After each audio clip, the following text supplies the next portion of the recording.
Hey everyone, it's Gilz with your post-game walk and talk once again. I'm filling in for Fitz here in Stillwater as Kansas State picks up a 73-68 victory over Oklahoma State. This one had to have felt good for Jerome Tang, all of his players, just to get one on the road. And Kansas State has struggled on the road this season. Of course, we all remember the hot start K-State had to Big 12 play, winning back-to-back on the road at Baylor in Texas. But since then, K-State's lost 5 in a row away from home. And that ended today as Kansas State, gets a win away from home. And it's tough to win in the Big 12. It's tough to win on the road as well.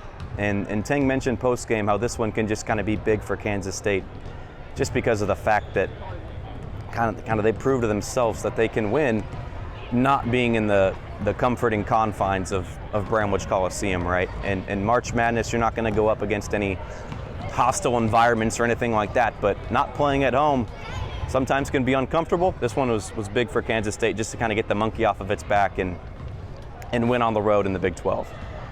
I mentioned March Madness, and this one was big for Oklahoma State. You look at bracketology, and they're heading into this game, Cowboys were either the last 4 team in or the last 4 byes, whatever you want to say. They're on the bubble, and this one was pretty much a must-win for the Cowboys. They couldn't get it done, but Oklahoma State was giving their best shot. Mike Boynton's a tremendous coach. We all know that. They're fighting for their season. So they were locked in for the full 40 minutes, as was Kansas State. And this one was a big game for both teams. K-State obviously came out on top. There was a good crowd on hand. There was a lot of purple here in Stillwater. And it's funny, Jerome Tang mentioned post-game how they actually had to turn up the music during a KSU chant, just because it had gotten so loud and they couldn't let everyone hear that. So a good showing from K-State fans. K-State wins its 3rd in a row in Stillwater. And Marquise Noel, Keontae Johnson, they do what they do. 22 points from Noel, 17 from Johnson. What's new? I outlined who could be the 3rd scorer for this team as we head into March. Fitz did a daily delivery on Kansas State needing a 3rd consistent scorer. And tonight it was Desi Sills, or this afternoon, it was Desi Sills, right?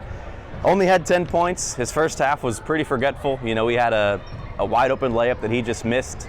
Sills also had an errant pass that just went to a ghost, I think. I think he thought Marquise Noel would be in a certain spot, and quite literally nobody was there. Desi Sills just threw it to probably a ghost. But Sills was huge. To end out the first half, Tyke Green had a big steal on an inbounds pass and led to a nice run out for Desi Sills.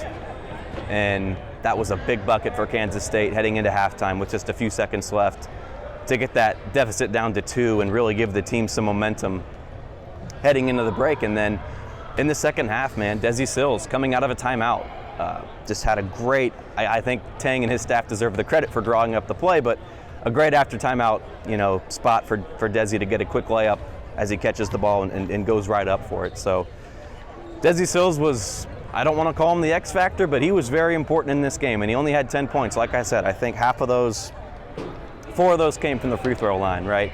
He didn't have an amazing game, but if Kansas State wants to win games in March, they're going to need more than just Keontae Johnson and Marquise Noel stepping up down the stretch. Desi Sills proved today, this was his 3rd game in a row in the starting lineup, that there's a chance he can be that guy. He's got to, obviously find some more consistency from beyond the arc, shooting the 3-pointer, but today was a good step in the right direction for what Desi Sills can mean to the Cats moving forward. I was impressed just with the way Kansas State won this game. This was a very sustainable way to win basketball games. Are you going to hit 8 3-pointers night in and night out? Probably not, but there were times where the Wildcats ran it out in transition. There was times where Kansas State just ran some half-court offense, right? The defense was good. That's always going to travel, that's always going to be there as long as the effort's there, right? So this is the last couple games for Kansas State. This is a consistent way to win. This isn't, like we saw against Texas and Baylor to start Big 12 play, where Kansas State scored, 116 points against the Longhorns in regulation, right? So this was a sustainable way to win a basketball game. And I know certain fans were unhappy with the officiating, as it always seems to be, but Jerome Tang got a technical foul in this game. To quote him, he was too demonstrative, and Tang didn't really seem too upset with getting the technical. I think he wanted to stick up for his players, and I talked about the Desi Sills, the layup from, the steal from Tyke Green with the layup, right? That was a turning point in this game, but the real turning point for Kansas State here today, Kansas State went on a 24-13 run to finish out the game after that technical. So Tang's a smart coach. He knows the right times to get his guys fired up, and I don't think he said anything. It was really just kind of the body language from Tang that got him that tee. But K-State picks up the win, like I said, 73-68. Solid win for the Cats on the road to get back in the win column away from Bramlage Coliseum. Senior night's coming up on Wednesday against the Sooners, as Jerome Tang will send off his first senior class as a head coach. That'll wrap it up here from Stillwater. Fitz, once again, I hope I did okay, and I'll talk to you guys next time.